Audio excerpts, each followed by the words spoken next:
Good morning. Good morning. Happy Wednesday. I hope you are feeling well today. I'm running a little late. I've been fighting with a little bit of sinus stuff. And I like to believe I'm winning. But I needed to make sure that I was clear enough to say hi this morning before I got on. I hope you're feeling well today.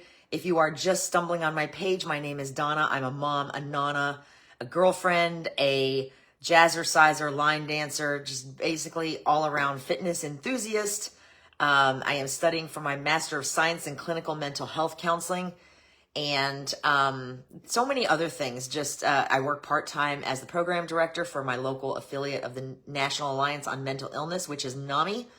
And so many things that I love that also help to feed my weekly Wellness Wednesday. Wellness Wednesday is a broad topic. It covers a lot of things. I think a lot of people expect that Wellness Wednesday is going to be about food, diet, exercise, all of those things. And sometimes it is, but a lot of times wellness boils down to mindset. And that's where we usually end up going. If you follow me on a regular basis, then you're going to recognize what I'm about to do. So before we get started, put one hand on your chest and one hand on your stomach and take a deep breath in. If you caught last week's episode, breathe it out. On breath work, you know why this works. And if your chest expanded instead of your stomach, then you definitely need to go watch last week's episode to find out why it's important, find out why breath work is important. And I will drop the link for that episode in the comments when I'm done. So if you were here last week, or if you don't see the video till afterwards from my link and decide to participate, let me know in the comments or shoot me a message which type of breath work you chose last week to practice this week. And if you practiced and how it helped or didn't help or how you felt about it. Like I said, I will drop the link in the comments so you can watch if you didn't catch it. But today we're going to talk about back to school energy and how it impacts everyone, whether you have school age children or not. So let's get started before school does next week, right? All right. So the back to school shift, it's here, y'all. Here where I live, school starts next Monday. I think it's Monday or Tuesday, the 11th, whatever day that is. So back to school starts next week. I don't know where you are, just for fun, just so I can get it. Tell me where you are in the comments and when school starts for you if you're not local to me. All right, so back to school shift is a thing, and it basically means that August equals a new season, whether you are a parent or not. So if you're not a parent of school-age children, stick with me because what I'm about to talk about kind of applies to everybody. This back to school shift means a lot of things. If you are a parent or you're helping a parent, like you're a grandmother, maybe you're a teacher, maybe you're a child care worker, there's financial stress involved with back to school. There's new clothes and new school supplies, and teachers often have to provide supplies for their own classroom. So if you're helping a parent, maybe you're helping random people and you're attending events like we did a couple weeks ago that are collecting school supplies for those that need a little extra help. So like I said, there's a financial stress there that's involved with back to school, especially if your child's entering their senior year. There's a lot going on there. There's pictures. Senior year is way more expensive than I ever thought it was. I can remember when my daughter was in her senior year, I thought I was not going to survive financially, and it was nothing compared to what it is now. So whether you're a parent or you're helping a parent or you're a teacher, the financial stress in August prepping for back to school is a real thing. There's new schools sometimes involved, new grades that kids are moving into, new teachers coming into the mix, whether they're old teachers and just new to your child, or whether they're new teachers altogether. There are a lot of new expectations that can be stressful for kids. And subsequently, if they're stressful for kids, they're stressful for adults because of our own concerns for child's adjustment. I mean, I'm a grandmother. And even though I'm not involved in the day-to-day with my grandchildren, I worry about them. I worry about their adjustment to their new grades, to their new teachers, because they're younger kids. But that's not always just a problem with younger kids. I worry about their safety. And if I'm worried about it, I know their parents are, right? I'm worried about their safety, the social dynamics, academic performance. The kids are worried about this too. Different ages, they're worried about things on different levels. In elementary school, they may not be as worried about academic performance, but they may be nervous about new teachers, new friends, new kids, all of those things. So likewise, kids often reflect and feel our stress about these same things. So if we're stressed out about all the back to school frenzy, they're going to pick up on that. Even if they're much younger, they're going to pick up on that and they're going to reflect that. So it's important for our own sanity and also a little bit for theirs to make sure that we're participating in self-care. We're making time for that. And remember that kids can do self-care things too, like yoga, like we might journal, they might color, maybe we all color. There are things that we can do to just kind of take time out and breathe, breath work. As I mentioned in my video last week, the local Boys and Girls Club is teaching about breath work. Counselors that see children are teaching breath work as a coping mechanism.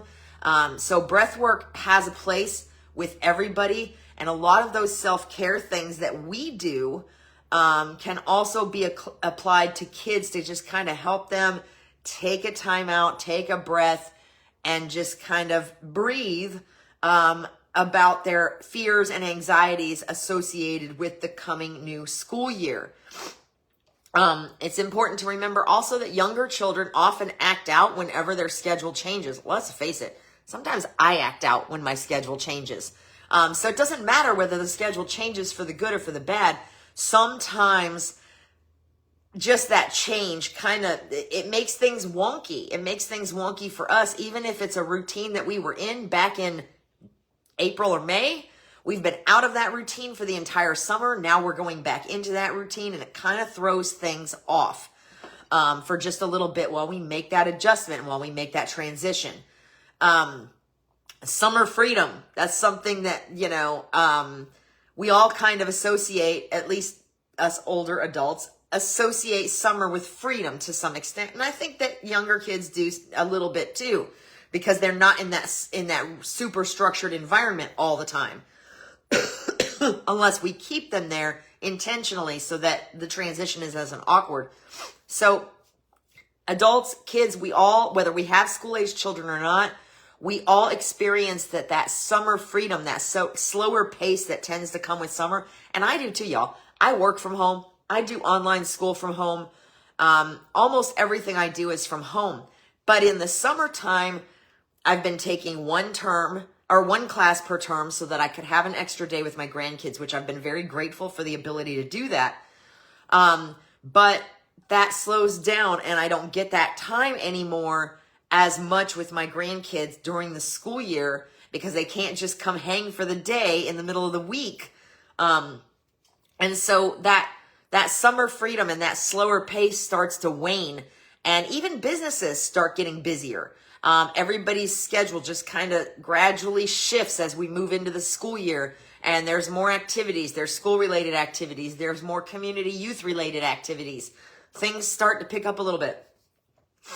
Now, in my area of Florida, sometimes we don't really see that huge increase until the temperatures start to cool off a little bit, which is not what they're doing right now. And that's when we start to see more outside community events and festivals and things like that. But that slower summer pace, no matter where you are, starts to gradually turn into something else. And that usually aligns with the start of the school year. So again, whether you're a parent of a school-age child or not, you are experiencing some sort of impact from the back-to-school energy. And even as adults, I don't know about you, but sometimes I feel like, and I'm in school, I'm in grad school. So I have back-to-school energy every time a new term starts, which is about every 13 weeks. But we might start feeling an internal, I should be doing more pressure. Or we might feel like if the kids are headed back to school and they've been home all summer, that we are getting a fresh start and that we should be doing something with it. So it's almost like, good morning, Miss Stacy. It's almost like a slightly past mid-year reset, if that makes sense. Whether you have school-age children or not, or whether you're helping with school-age children or not, August is almost like a slightly past mid-year reset. So here's the hidden impact on adults that often happens with back to school. And for some of us, it might not just be in August. Like I just said, I experience kind of a back to school thing, energy, pressure, about every 13 weeks when my terms are 10 weeks each, when a new term starts, especially if I'm taking 2 classes during that term instead of 1, because 10-week terms are fast, y'all. They move fast. So, again, here's how this back to school energy has a hidden impact on adults, whether they're parents of school-age children or not. And sometimes it's not just August. So stress increases. Our bodies mirror this high energy chaos that's starting to happen, even if we're not in the classroom or involved with it. Again, like I just mentioned, our routines start to shake up. Youth activities and schedules get more demanding. And that means there's just more going on in general in the community. Like I said, maybe you just got adjusted to the summer routine because it takes a little bit, and now you have to do it over. And we're losing daylight again. So as soon as the summer solstice passed, we started losing little teeny tiny increments of daylight again every day. And I've known it was happening since the summer solstice in June, but yet it seems like it was just in the last week, and maybe it's because that's when the weather stations started talking about it. Good morning, Steve. I see your little face bubble. Maybe it's because the weather people just started talking about it. So it put it on my radar. But I just noticed in the last week, I'm like, wow, it's getting dark earlier. It's staying light a little bit later. I'm having to adjust like my morning run schedule accordingly. So our routine shakes up for various reasons, and we don't think of all of those things as being related to back to school, but I describe this as our brains reverting to training. We were kids once. We were in school once. So even if we're just seeing everyone else post their kids' back to school pictures, back to school woes, whatever, on Facebook or social media, we're feeling that. We're like, oh, it's back to school, you know, and it brings on a tirade of things that we used to feel when that time came. Sometimes that's, oh, thank God I don't have to deal with that anymore. And other times it's like, oh, I should be doing something. I feel like I should be doing something, especially if you've had school age kids and you do not anymore. So basically it feels like New Year energy, but without the New Year, without the party part. It's just a mental load without the party hat. If you're a teacher and right now you always have my empathy, but right now you have my utmost empathy if you're a teacher, because the new year demand on you is huge because you're going to be navigating new students and new parents come along with that. Course materials are often changed over the summer. Right now our teachers are in some in-house training before the kids go back to school next week. There's so new course materials, new support staff, teacher and support staff shortages because that is a real thing right now. So if you're a teacher, there's all kinds of things going on and your routine is changing. You may have had a part-time job over the summer to keep yourself busy. You might not have, and now you have to go back to the daily grind. So there's a lot of different dynamics going on there, especially if you're a teacher. For everyone, whether you're a teacher, a school-age parent or not, there's increased traffic congestion. We've already seen the buses out running pseudo routes to make sure that they've got everything under control. So traffic congestion affects commutes. Maybe over the summer, you got to leave for work 5 or 10 minutes later. That doesn't seem a lot, but it can impact a lot of things. Now you've got to adjust to account for that extra congestion, that extra traffic, getting behind the school buses while they're making the stops, whatever. And all that extra traffic congestion also increases risks for all the drivers on the road. And since we've had an influx of population here, that's a real thing around us, probably a real thing with anybody because there's just more people on the road. Student drivers are getting on the road every morning and every afternoon now. The buses are running. There's all kinds of extra stuff going on. Whether this is your area's season or not, retail wise, the traffic increase is a big thing. And then, of course, again, like I said before, there's the increased community activity and needs. There's back to school events. There's one happening on Thursday in the city of Inverness here locally on the 7th. There's back to school events everywhere. There's a lot of additional support needed. There's a lot of requests for additional support. After those back to school events come all the back to school activities. For example, our local city of Inverness usually does like a kids night out, a teen night out once a month. They take a break over the summer. So this back to school bash is probably going to kick off that schedule again for the fall. So just a lot of extra activities and things going on that don't occur in the summer or as much in the summer. And those impact everybody.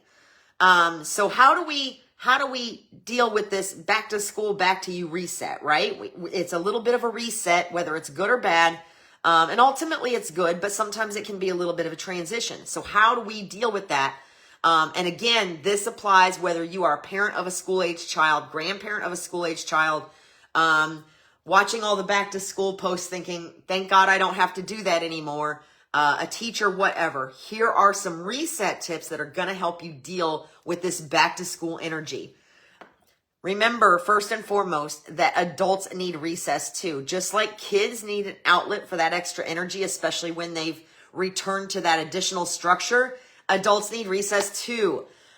So whether you're working at home at your desk like me, or whether you're having to get on the road and fight that traffic to get into work in the morning, or whether you feel like none of this affects you and your day doesn't change whatsoever, or whether you're a teacher, an adult with a school-age child, your brain needs a recess. So this is an important thing to remember. Schedule daily movement. Just like the kids need an outlet, we do too. We need breaks in our routine.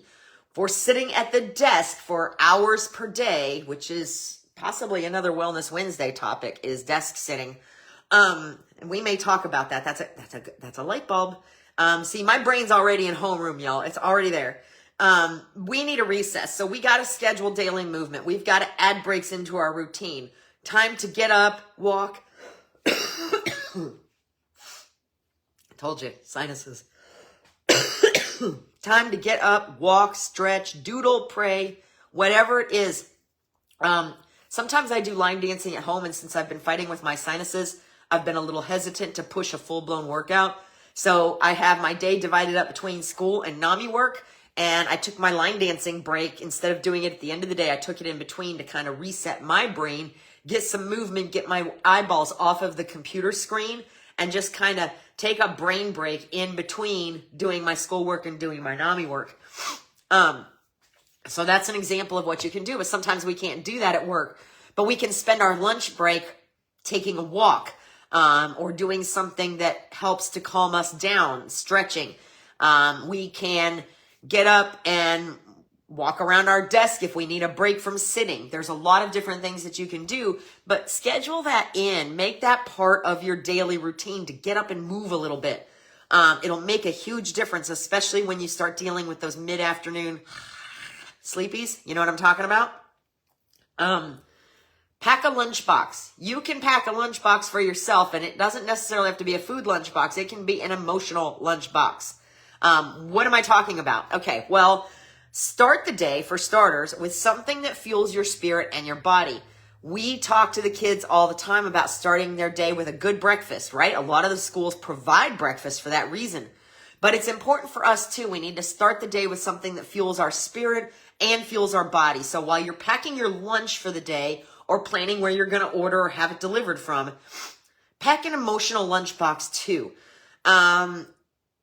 Listen to music in the morning, or devotions or podcasts or something that gets you going, that gets your mindset in the right place. A lot of my mentors recommend not touching the phone for the first hour that you're up, so that you're not starting the day with bad news on social media or an email that sends you sideways, but rather starting the day with something that works for you, whether it's a workout or maybe just some quiet time on your porch watching the birds in the morning, some journaling, some meditation, some prayer, whatever's in your wheelhouse that helps you start the day with a positive feel. And then throughout the day, find things to do, maybe on those little breaks, that kind of help to feed that. So you can also pack a wellness supply kit. And that can look like a lot like a calm kit for hurricane, maybe some essential oils that when you sniff them or use them, they help you calm down a little bit. Maybe a scented candle for your desk if you're allowed to have that. Little things like that, kind of a wellness supply kit, some healthy snacks, maybe some kind of electrolyte, something you can mix in with your water midway through the day, tea bags.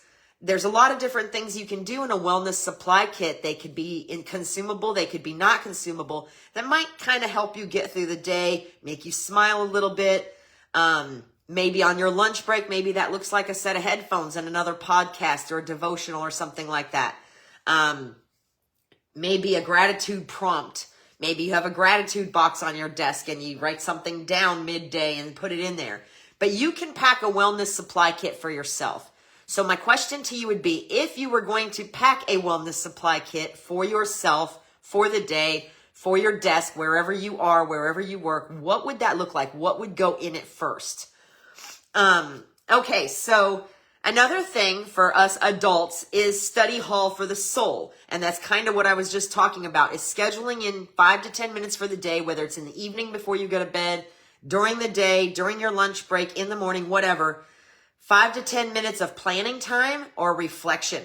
And again, this might involve journaling, gratitude, brain dump, whatever. In the morning, I like to spend a little bit of time scheduling out my day so that I know what it looks like. I do some time blocking. Thank you to my friend Melissa who taught me how. I do gratitudes, goals, and affirmations sometimes. Not all the time, not as consistently as I should, but it's a goal. And I just kind of map out what I think my day is going to look like. And I make sure I pray, and I make sure that sometimes I meditate, and I make sure that I've got a positive start to the day and that I kind of know what the day is going to look like. Does it mean that the day is always going to go like that? No, but I always start with some kind of a plan. And I do better when I do, even if the day doesn't follow the plan, I do better when I start with one rather than just, and I have those days where I just roll over to my desk. I've gotten up late, and I just roll over to my desk and I get started. And sometimes I don't walk away from my desk again for like 2 or 3 hours. And I'm in a brain fog. So I always try to start the day with a little bit of a plan. So study hall for the soul, 5 to 10 minutes of planning time. Maybe it's at the end of the day before bed where you're reflecting on the day. Maybe you're journaling about it, or you're doing a brain dump of all these ideas that you have, all these things you thought of, maybe before you leave work or before you leave the classroom, or like I said, before bed, where you do a brain dump of all these things you thought of, or all these things that you felt like you needed to get done that didn't get done, and get those off of your chest and out of your brain so that you can sleep, so that they don't interfere with your sleep. So study hall for the soul. It's a great thing.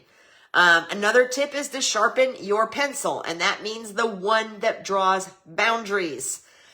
We take on a lot of new stuff. We have a hard time saying no as a general rule. I envy the people that are like, nope, can't do it. Nope, sorry, nope. But I could stand to learn a little bit from them, right? So it's okay if you pick one thing this season to say no to that you know drains you. If you know that, now if you have kids in youth sports, sometimes you're required to put in some time at the concession stand. A lot of times that's a requirement for parents, but if you know that having to manage the team just drains you and somehow you get stuck doing it every year, maybe that's the boundary you need to draw. There's a lot of different ways to do that, but this applies again to adults, whether they have school-age children or not. Somewhere there's often a boundary that we don't draw that just leads us into something that drains us. Sharpen that number 2 pencil.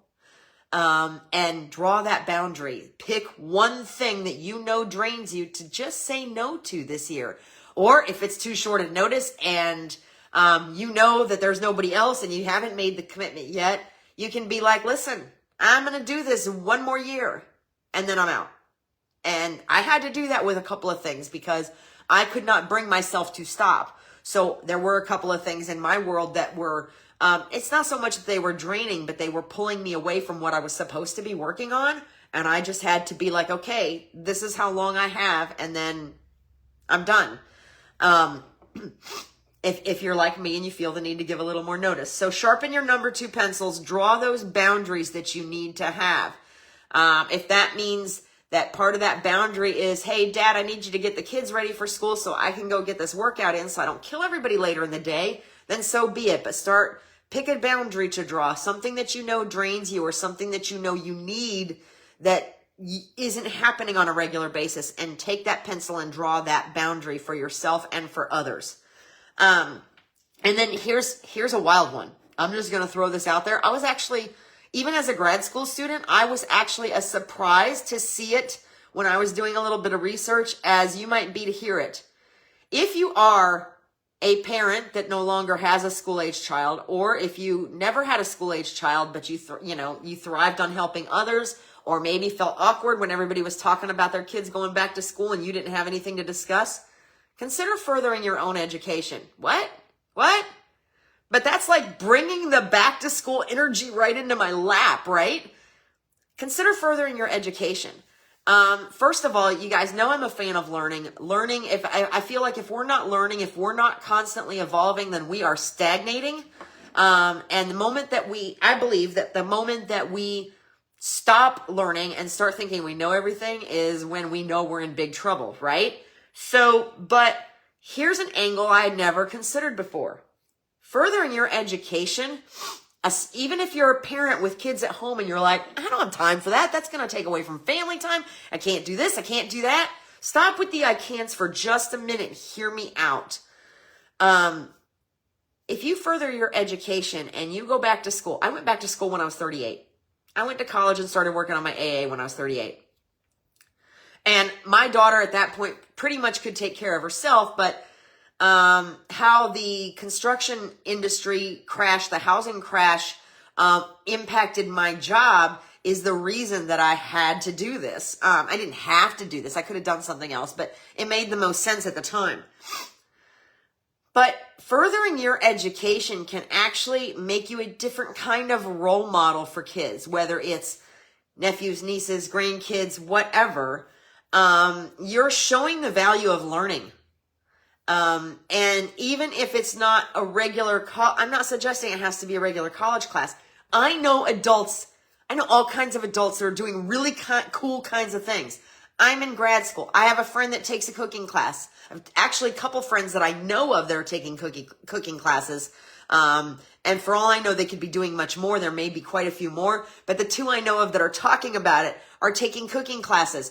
I have a friend who is learning how to bake sourdough bread. I have a friend who's learning all kinds of cool things to do with vegetables. I have a friend who's taking a sewing class.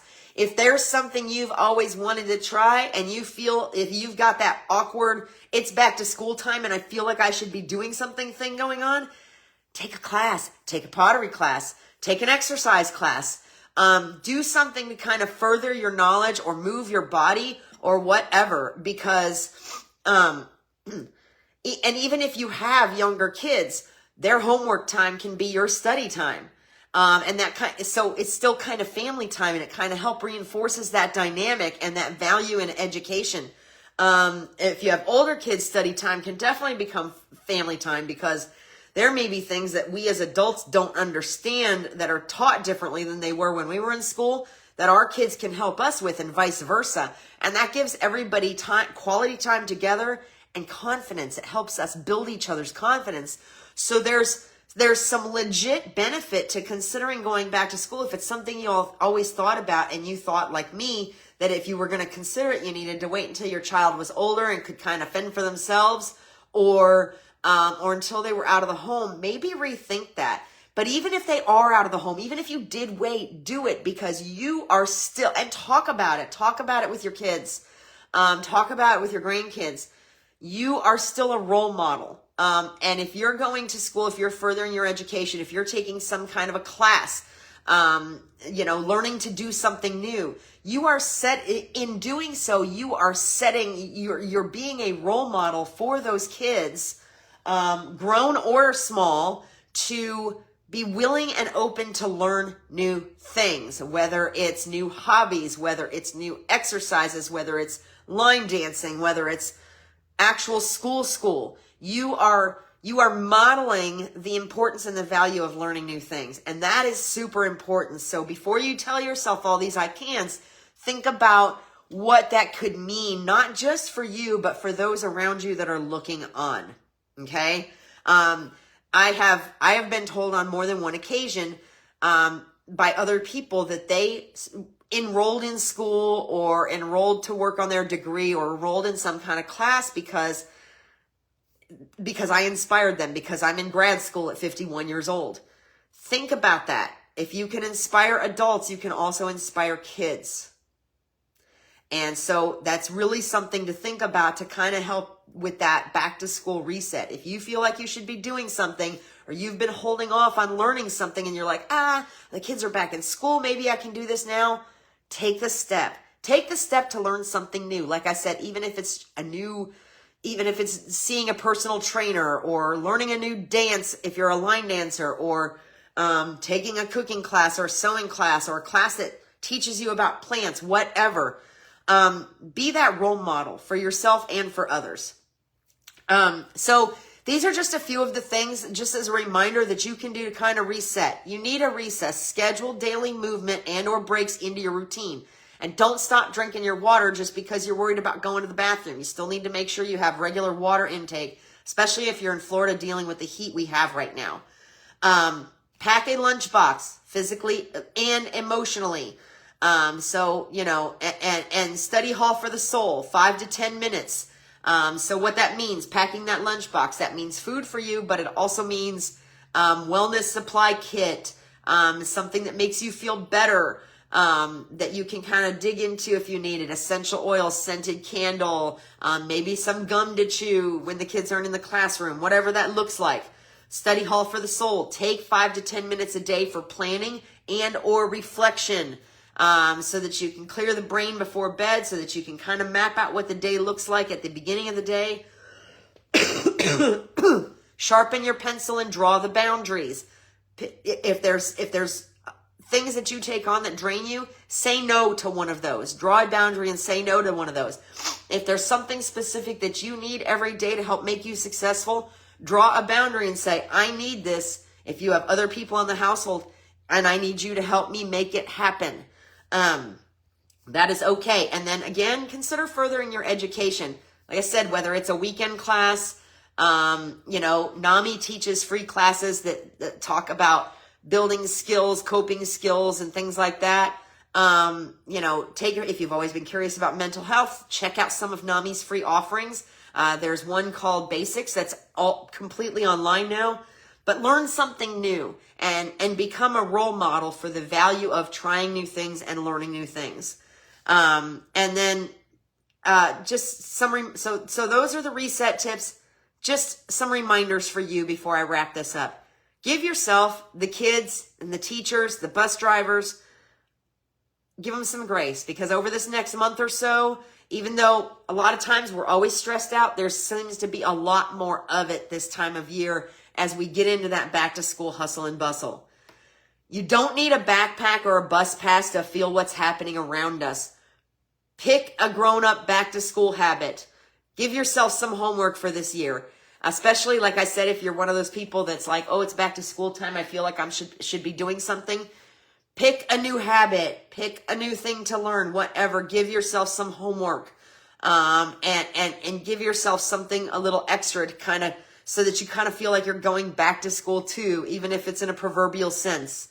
And then, of course, make sure that you check the comments for a couple links that I'm going to share. They're going to help you with some of this, including some that are important about mental health regarding back to school. But pick a grown-up habit. That's your homework. Drop a comment. Let me know what is something you'd like to work on during this school year, now that the kids are going back to school, or now that your routine's going to be a little bit more normal, or whatever that looks like for you. Maybe you need to leave the house 10 minutes earlier because of the back to school traffic. So maybe your new habit is going to be getting up a little earlier.